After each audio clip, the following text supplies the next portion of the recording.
Hey, what's going on, everybody? It's BDF44 coming at you with another video. So, I know it's a popular topic right now. Everyone's weighing on the Hassan Campbell, Kwame Brown thing. I was staying away from it. Just wasn't interesting to me at first, but I finally got around to looking at it. And I watched, say, about 45 minutes of Kwame and Hassan, and then they started playing videos. As to which I wanted to kind of go to, organically at that point rather than watch the live. I just wanted to go see what was going on in the comments of those particular videos. So I went and watched both of those videos. And, the one thing that kind of stood out for me that I didn't see anyone else speaking on, because I didn't really want to come and take an angle that everyone else has, but I just wanted to mention something that Hassan said in both of the videos referencing Kwame that really stood out. He said that someone had been sending him those videos of Kwame Brown. And I think where he got really lost, in my opinion, is when receiving those videos, he automatically went into the fact that he thought that he was being antagonized against by someone sending him those videos. Now, I'm going to jump to that conclusion, but I could also be sending you those videos to show you, like, see, this man's on the same stuff you on. Because I know for a fact I'm going to always send people. If I'm sending anyone anything, it's going to be something that I feel like we've referenced in conversation, or if I know it's something that I think they'll align with their interests or motivate them or something like that, aligns with what I understand to be their sense of humor, I can send that. But I know what to send to whom and what not to send to whom. Now, when it comes to sending stuff to celebrities or whatever, who knows who, right, is sending what to you if you're Hassan Campbell. But what I'm saying is, for him to jump to the negative side of it based on the fact that it is sent to him, being sent to him should show him something. And I think what I've learned in this situation is that fame on this YouTube thing, if you do it for long enough and you build your platform like I'm trying to do here, slowly and organically, it takes a long time to do, man. And in the process of trying to find yourself successful, you may find yourself getting and gaining the success like a Hassan Campbell over time. And then you may see a guy like Kwame Brown come in saying the same stuff you did with already provided celebrity based on who he is, even though Hassan kind of has that already based on his story specifically, but it's not the same thing, of course. But based on Kwame's story and based on Kwame's celebrity, he's able to kind of come in and already have attention, And I think that's what Hassan is referring to in so much anger and so much jealousy. The spirit of jealousy was staring me straight in the face when I watched his video as he was sitting down talking about Kwame Brown. There was a lot of jealousy there, but I understood where it came from because it's just that. It's that. When you put in a lot of work over time and it's slow, you start to believe, and I've seen this in other people in many different ways. In fact, there's a big facet of our country that I believe believes this as well. If I have to put in hard work, you should have to put in hard work. If I had a tough path, you should have a tough path. But the spirit of progression actually literally goes against that. The only thing that really goes with that is the spirit of envy and jealousy. That coincides with that type of thinking, in my opinion. Because it does nothing to help anybody who's at a disadvantage. It does nothing to level up the playing field so that everyone can start from the same spot. It's impossible. That is it's a point that doesn't tell the whole story. In other words, the whole lace your bootstraps up and do the hard work doesn't tell the story of the people who have a head start. It doesn't tell the people who are starting from a disadvantage. It does not speak to how hard it is to put on the shoes in the first place from individual to individual. And so that's why I'm on some, let's help one another. If someone's at a disadvantage, whether it be financially or mentally or spiritually or even intellectually, that's not something to shun. We correct it, we work it with it, and we move forward, and that makes us better as a whole. But when we work against one another, especially if we have the same point of views and the same principles as it pertains to what Hassan has and Kwame has, they pretty much speak the same stuff. You hear the same messages out of both. They live different lives. They project themselves differently. They come from different backgrounds, but they have the same principles that pertains to their basic points. But they can't seem to come together because of the jealousy that appears to be in one side, in Hassan's side. And that's what Hassan was forced to face in this situation. He was forced to have to see that. His very own jealousy and hypocrisy was displayed in such a way that he couldn't shake from it. And even though he was upset about something that maybe a lot of people would see to it as valid, which is Kwame ain't put in the hard work. He shouldn't be here as quick as, getting more looks and views than me because he didn't do what I did. Some people will see that as valid. The reality is, well, we couldn't have made it to the NBA anyway. You know what I mean? I'm not 7 feet tall.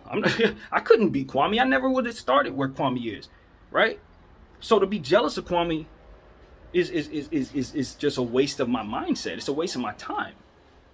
If I'm going to be envious of somebody, I'm going to be envious of somebody I can at least have some common area with. I'm not going to be jealous of a damn dragon that breathe, that can fly all over the place. I can't even begin to understand what his ecosystem would be, let alone understand what I would need to be able to handle whatever it is he's going through, right? So certain things just require a lot of us to step out of our own way, and sometimes the only way to do that is to have moments like Hassan had, where he had to sit there and look at his own self and be called out by the person he was jealous of on his jealousy in front of all of us. And I think that was a lesson in a lot of what we're seeing. I'm looking up on the other side of things. I'm looking around and I'm seeing more gang violence. You know what I mean? More disrespecting the dead, more black people going at each other. It's a lot of that going on at the same time. You know what I mean? With our young people. And it's like, these are two older individuals who are speaking the right shit, but they have the same mentality. They're still going at each other. Black men, however, are still going at each other in this rat race. Even when they're talking about how we shouldn't. When it comes to them standing amongst one another, standing in front of each other, they're still battling. Why is that? Why is it that the people that are telling us not to kill each other are mad at each other? Why is that? See what I'm saying? And that's what we need to figure out. I think that's the question that I'm asking. You know what I mean? How can we get to a point where we're not jealous of one another or looking at one another as ops, based on proximity or based on situations that took place that maybe we were involved in or not? Situations that may have affected us mentally or spiritually or emotionally or not. You know what I mean? A lot of people are moving different ways because they feel they're supposed to, not necessarily because they feel the way that they would if it were an organic action. Do you understand what I'm saying? People just behave in a certain way. We got to battle. Why? I don't know. I got to go over there. Why? Just because that's what we do. It's like, no, it's no independent thought. It's just people moving. And I think we need to get back. I think this is what we're seeing here. We're seeing our own hypocrisy staring us in the face in the different layers of our conflict. It's not as simple as us putting down the guns and stop gangbanging and all of that. We'll find some other reason to want to hate each other. We'll find some other way to battle. We need to figure out what's keeping us at odds. Not how we came at odds, not necessarily how to shun one another for continuing the behavior, but what can we do to actually change the actions? Because I'm seeing a lot of the same. It's a lot of the same from a lot of different levels of wisdom is what I'm seeing. I'm seeing people who don't have any wisdom doing the same stuff as the people who have a lot of it. That's what I'm seeing here. So, I appreciate how Kwame Brown handled himself in the portion that I saw. Because again, there's still a lot of video that I have not seen yet, and I know that there's some stuff that I've been hearing that's still coming in that video. But I didn't want to talk about the specifics of that. I just wanted to point out how, jealousy can really turn you against your very own message, man. And I see that in Hassan Campbell in this situation. And leading up to it, sometimes we grow up in different environments that we fight with the norms of, like, for example, if I don't believe something is right, but it's the right thing to do here, it's a lot of that people have to work through when they grow up in certain environments, man. And I understand Hassan may come from an environment like that, coupled with his need for attention and desire to be famous, for which he tends to not really see it within himself. But I think that's what this forced him to do, is look at himself once again. So, I don't know, man. We all got to look inside ourselves, see what it is that we're sinning about. His demon today, as I see it, or his demon in this era, rather, is jealousy. He has to fight through that shit. You got to accept the fact that you ain't going to get your time back. You ain't going to get the hard work back. Kwame Brown came from a different road. Maybe it wasn't tough as yours. It's a million different people from a million different roads. But what you can't see is what's next. You don't see what's coming. You understand what I'm saying? I don't want to reference anyone specific, but imagine this analogy here. You see somebody who's doing great, movie star. He has everything's going great in his life. You see him in this moment, you're jealous of him, he's on top of the world. What you don't see is tomorrow, he's going to get into a very bad car accident and he's never going to be able to walk again. Still want to be him? Now, on the day before the car accident, he's chilling. He's looking at you. He's looking at everybody living his best life. He doesn't know what's coming. And as far as he's concerned, he may be gloating in your face and telling you, you should want to be me. It sucks to be you. Ha, ha, ha. He may be rubbing it in your face in the worst way. And it may make you feel horrible. You go home that night, you just absorb all that hatred. But what you can't see is at that same time when he drives home, he gets in that accident. All I'm saying is this. When you sitting back being envious of somebody, jealous of what they have and don't have, what you can't see is what's coming. What's coming for you and what's coming for them. And maybe it continues to be the same, but because you don't know, envying it only tells half the story. It only tells you a portion of the story, and most importantly, if you were to get what they had, who's to say you would do as good with it? But you gonna take that man's car and have a better fate than he did? No, maybe not. Maybe so. But the point is, it's different if it comes to you. I couldn't have been Kwame Brown. I could wish to be Kwame Brown, but if you project my body to Kwame Brown's circumstances, I'm gonna fail. Because what made him successful was his ability to be taller and stronger and faster than everybody else. I can't do that in this body. I'd have to be him. And everything that comes with that, I'm not certain of. What's coming his way, what he didn't tell people, his secrets, his demons, what he's battling. I don't know what that man going through. Why the hell I want to be him? I'm barely handling my shit. Why I want to go into somebody else's shit, figure out what they got going on, and be disappointed by the pain that they take on in a mind and a body that I thought was going to be perfect and better than mine. Please. No, man. No. Be yourself, want to be yourself, and stop coveting everything everybody else got. Because it ain't going to be like that if you get it. And you don't know what it's going to be for them later on. That's pretty much all I got to say about that, man. As far as Hassan Campbell and that situation, hey, I'm not that much better in certain areas. I had to sit there and listen to Kwame just like he did. Because I've gotten on this camera many times to talk about stuff I know I ain't got no business talking about. I ain't know enough about. So far be it for me to say, oh, yeah, Hassan needs to do more homework. No, I need to do more homework. That was a go back to the Lab Brandon moment watching that, which I'm very thankful for. But I'm in a space in mind where I can absorb that. I'm not insecure to that degree to where I can look at my flaws and say, no, I'm not feeling that. I'm the type of mind that wants to look at my flaws. I'm wired that way. So I don't look and see other people doing what I do in that way. But I'd hope that they can see me doing it and know it's possible. Look at your own flaws. Absorb them. It doesn't make you less of a man, homie. Don't. That's a fallacy made by insecure people who are trying to display something for people who they didn't realize were insecure as well, most of the time.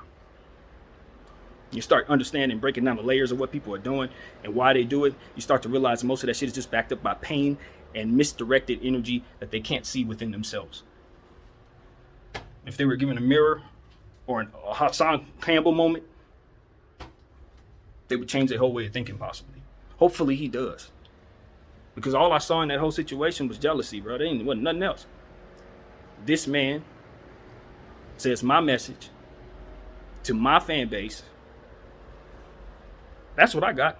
And I'm not getting the credit I think I should deserve.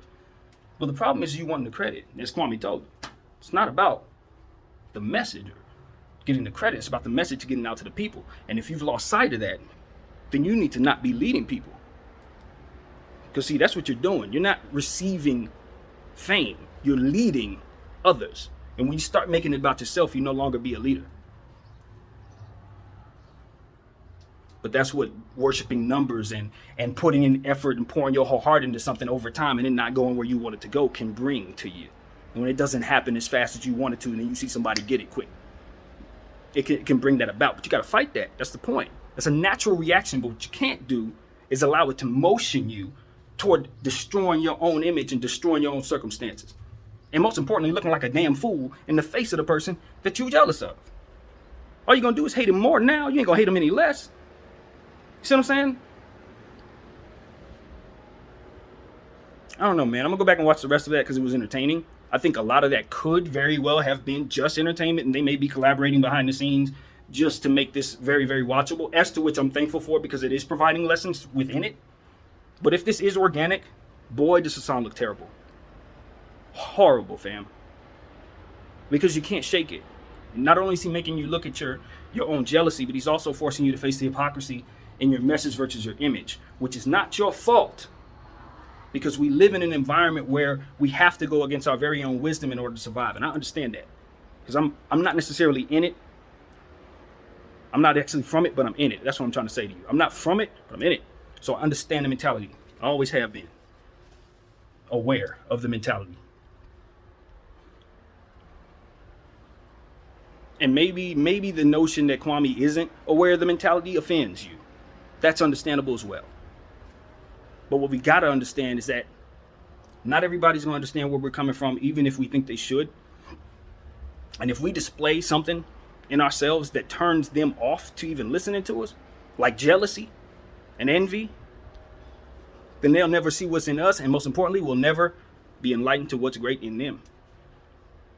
Y'all two men should be able to get along because y'all are from different places, still coming to the same conclusion that we shouldn't be fighting, despite fighting. You see the layers of hypocrisy? Many layers. But at the same time, we can see it now. It's not hidden. People like myself can look at it clearly. There it is. The question is, the equation that we have to figure out is, how do we break the cycle of the conflict when we know who our true enemies are and they're not us? How do we stop the behavior? We already got the wisdom. How do we stop the behavior? My name is BDF44. Thank you all for watching. I'm out.